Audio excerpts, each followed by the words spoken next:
To be honest, there's still parts of this building that even I haven't seen. You don't have access all areas? I'm sure I do, but I don't trust myself to not get lost. I haven't heard glowing reviews of his paddle game. I mean, I don't bother with LinkedIn, but Of course not. I can still post about it. I think I played 9 holes in my life, and that was 9 too many.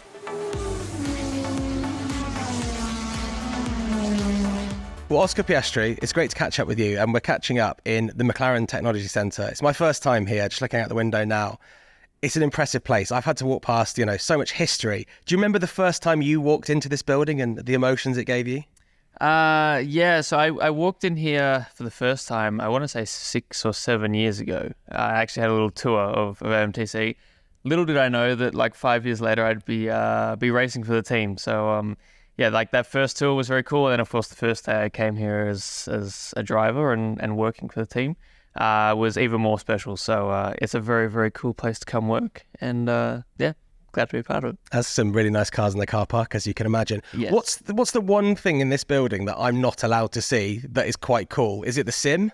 The sim, yes. I mean, the wind tunnel is quite cool as well, where like you see like the model car and how it all kind of works and stuff. Those are probably the two coolest areas that I find as a driver. To be honest, there's still parts of this building that even I haven't seen. You don't have access all areas? I'm sure I do, but I don't trust myself to not get lost. So Or play with stuff. Or play Big with red stuff. buttons. Yeah. Don't press. Exactly. Okay. So, but I would say, yeah, the sim, which we use a lot, and then the wind tunnel, which I've been to a few times too. As workplaces go, this is seriously cool. You've come through the junior ranks, you've done karting, you've done junior series, and you slowly get more and more notoriety. Now you've got, over 2 million followers on Insta.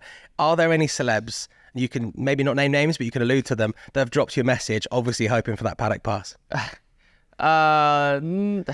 No, none that have asked for a paddock pass or anything. None from Love Island? No. It's that kind of level of? No. Okay. I've had, who have I had? I wouldn't really say I've had any. I've said a couple saying, good job or well done. Had the Hemsworths in Thor? Abu Dhabi, yes. One of them's Thor, yeah. Yeah, so that was quite cool. Yeah, unfortunately, we didn't actually get to meet properly, but we waved from when I was in the car. If you pulled back into your garage and there was a celeb there that would make you feel a little bit starstruck, are there names on that list? Yes, I think there would be. I think someone like The Rock would be pretty cool. I mean, Kevin Hart. I mean, pretty much any movie star. I met Matt Damon in Monaco, which was very, very cool. Yeah, and then refreshed myself on the Bourne trilogy after that. But that was very, very cool, and obviously a true professional and really cool, just awesome guy. So yeah, it's cool to be in a position, to be able to meet these kind of guys and also have them want to meet you as well, which is weird for me. Yeah. As a kid from Melbourne, that must be quite a shock to be like, for example, Brad Pitt. Did you meet Brad Pitt this past weekend or when he's been filming previously? Not personally, no. He came and spoke to all the drivers in the drivers briefing and just said, thanks and how the movie was going and stuff like that. I haven't actually personally met him, but even just being in the same room as him is really, really cool. Do you think you'll be in that movie? Do you know if that you'll feature as even a supporting artist? I think I'll be in the background. Maybe. Awesome. But I don't. So you're still in a film with Brad Pitt. You can still put that on LinkedIn if you even bother with LinkedIn. Yes, I can. I don't bother with LinkedIn, but of course not. I can still post about it or just let people know. Nice. I like that. After you watched what happened at the weekend with Lewis Hamilton, 9 times that he's won at Silverstone, does that give you a little kind of glimpse of what it will be like when you eventually win in Melbourne?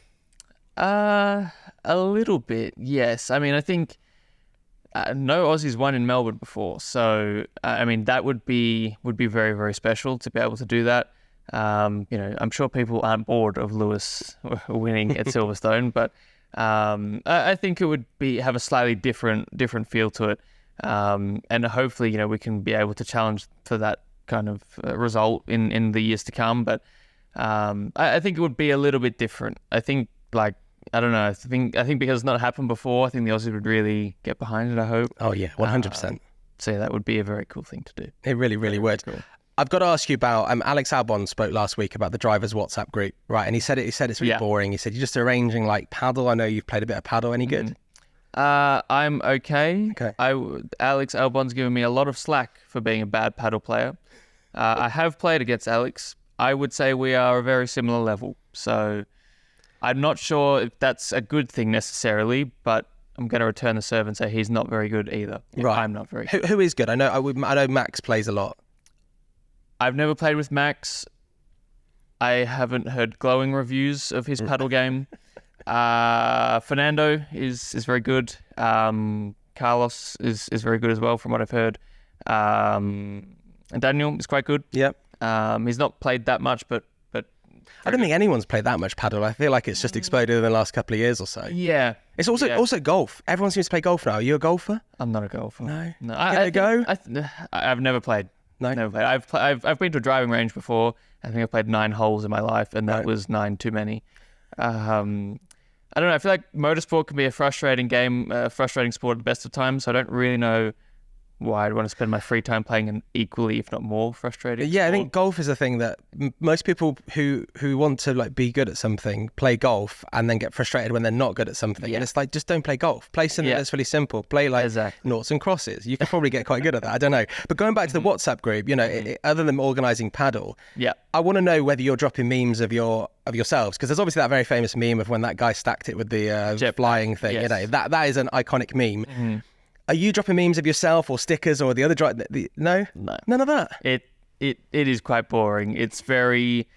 There's some paddle arrangements. There's some flight arrangements. Obviously, a lot of us live in the same kind of area. Yeah. So sometimes we try and organise that.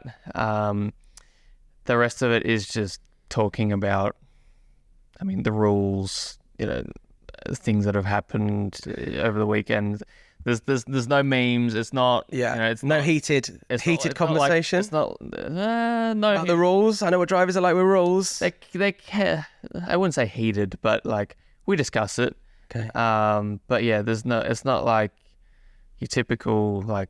It's like the boys group chat or the girls group chat where it's like drama and it's pretty tame. So. Okay. So, yeah, sorry to disappoint everyone. That's absolutely fine. I think the high level of competitiveness is good, and I think the fans love that. And I'm sure as drivers, you love that when there's not one person dominating, right? Yeah, definitely. I think unless you're the person dominating, then yes, it can be a bit demoralizing. Is a bit strong, but it can be a bit frustrating at times. So. Of course, it's very tough when there's not just 1 or 2 people you need to look out for. It's on some weekends 7 or 8 people. Sure. So it makes life very tough, but that's what F1 and sport in general is all about. So hopefully it's exciting to watch because it's exciting to be part of.